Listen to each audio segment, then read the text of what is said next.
RSS और BJP है।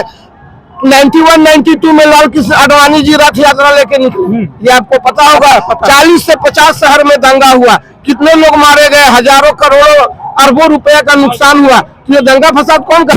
2002 में गुजरात दंगा हुआ, जो हिंदुस्तान का सबसे बड़ा दंगा था, जिसमें अटल बिहारी वाजपेयी ने कहा था कि नरेंद्र मोदी जी ने राजधर्म का पालन नहीं किया। और ये आज आप भी इसको सुन सकते हैं। तो दंगाई कौन है? हेमंत सोरेन जी है, विश्व शर्मा जी है।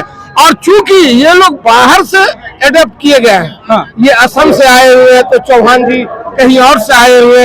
हेमंत जी यहीं के पैदा, और वो किनके बेटा है, जिन्होंने इस झारखंड को अलग करने के लिए 38 सालों तक, 40 सालों तक आंदोलन किया, जंगलों में घूमा, रोटियां नहीं मिलती थी खाने के लिए। वैसे लोग के वो वैसे एक पर्सन है झारखंड के गांधी शिबू सोरेन जी, जिनका वो बेटा है, और वो उनसे अच्छा सीएम आने वाले दिन में या अभी कोई भी नहीं हो सकता। चलिए वो तो जनता तय करेगी, लेकिन जाते जाते मैं एक छोटा सा सवाल आपसे पूछ लेना चाहता हूँ कि ये मैं आपसे भी मैं यही सवाल पूछूंगा कि जो लगातार भारतीय जनता पार्टी के लोग डरा रहे हैं लोगों को, झारखंड के लोगों को, कि यहाँ अगर जेएमएम की सरकार बनेगी तो डर का माहौल होगा, आपको लगता है? झारखंड मुक्ति मोर्चा के सुप्रीमो आदरणीय शिबू सोरेन जी, जो झारखंड के गांधी हैं जी, और 38-40 सालों से उन्होंने संघर्ष करके झारखंड को अलग किया जी, और आज भी वो संघर्ष कर रहे हैं जी। तो जो झारखंड को अलग करने के लिए संघर्ष किए और जिनकी सरकार चल रही है, झारखंड मुक्ति मोर्चा और कांग्रेस की एक आदर्श सरकार चल रही है जी, जो हमारे जो झारखंड के 3.5 करोड़ जनता उनके द्वारा चुनी गई है जी, चुनी हुई सरकार, हाँ। और आंदोलन की हुई पार्टी के लोग क्यों दंगा फसाद करेंगे?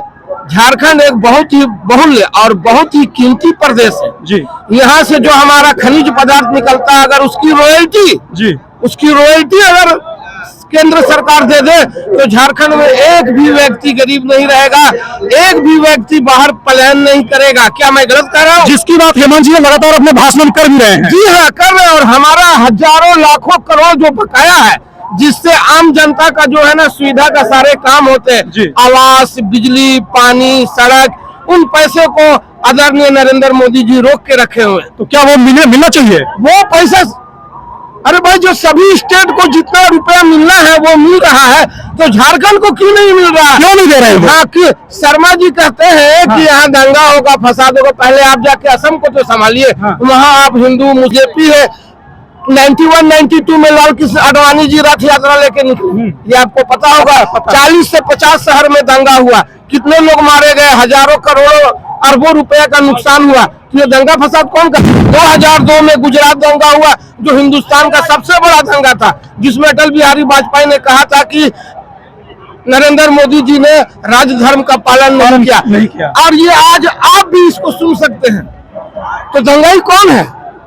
हेमंत सोरेन जी है, विश्व शर्मा जी है। और चूंकि ये लोग बाहर से एडप्ट किए गए हैं, हाँ। ये असम से आए हुए हैं, तो चौहान जी कहीं और से आए हुए।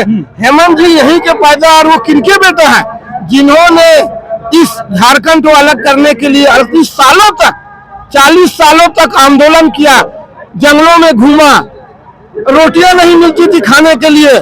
वैसे लोग के वो वैसे एक पर्सन है झारखंड के गांधी शिबू सोरेन जी, जिनका वो बेटा है, और वो उनसे अच्छा सीएम आने वाले दिन में या अभी कोई भी नहीं हो सकता। चलिए वो तो जनता तय करेगी, लेकिन जाते जाते मैं एक छोटा सा सवाल आपसे पूछ लेना चाहता हूँ कि ये जो लगातार बातें चल रही है कि भारतीय जनता पार्टी एक आरोप लगाती है हेमंत सोरेन पर कि उन्होंने ईडी का घोटाला किया, भ्रष्टाचार किया, जेल में गए, वो उतना मैं नहीं बताना चाहता, लेकिन मैं सिर्फ पूछना चाहता हूं कि हेमंत सोरेन के जेल जाने से फायदा भारतीय जनता पार्टी को होगा या जेएमएम को होगा? हेमंत सोरेन जी को बेवजह बेकारण जेल भेजा गया। हेमंत विश्व शर्मा के ऊपर हजारों करोड़ रुपया का जो है ना घोटाला का उनका आरोप है। आप जब पूछे तो आप सुन लीजिए कि उनके ऊपर हजारों करोड़ का आरोप था, और वो कांग्रेस के नेता थे, और फिर वो कांग्रेस छोड़ करके चले गए बीजेपी में, वो साफ सुथरा हो गए।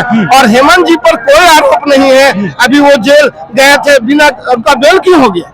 अगर आरोप होता तो बेल नहीं होता, क्योंकि चूंकि संविधान में चेंज करके नरेंद्र मोदी जी ने ईडी को अधिकार दिया कि वो किसी को भी, आपको भी आकर उठा ले जी, और उठा करके अंदर कर देगा, अंदर कर देगा, फिर आपका बेल होगा और वो भी आपको खुद अपना सब कुछ लेना होगा। तो फिर हेमंत जी दोषी कैसे हैं? आप संविधान में चेंज करके इलेक्शन कमीशन का जो है ना वो आप सेलेक्ट कर रहे आपको हो। भाजपा की साजिश लगती है इसमें? इसमें भाजपा की साजिश झारखंड ही नहीं पूरे इंडिया में है, और अगर इसी तरह का चलता रहा तो इस देश के लिए ये एक खतरनाक मैसेज है। चलिए, अब ये देखना दिलचस्प हुआ कि आज की जो ऐतिहासिक रोड शो और भव्य रैली होने वाली है, इसका असर कितना होता है, कितने लोग यहाँ मौजूद होते हैं और रास्ते में इनमें कितने संख्या का इजाफा होता है, ये देखना महत्वपूर्ण होगा। राज कपूर कुमार, रांची, नया भारत टीवी।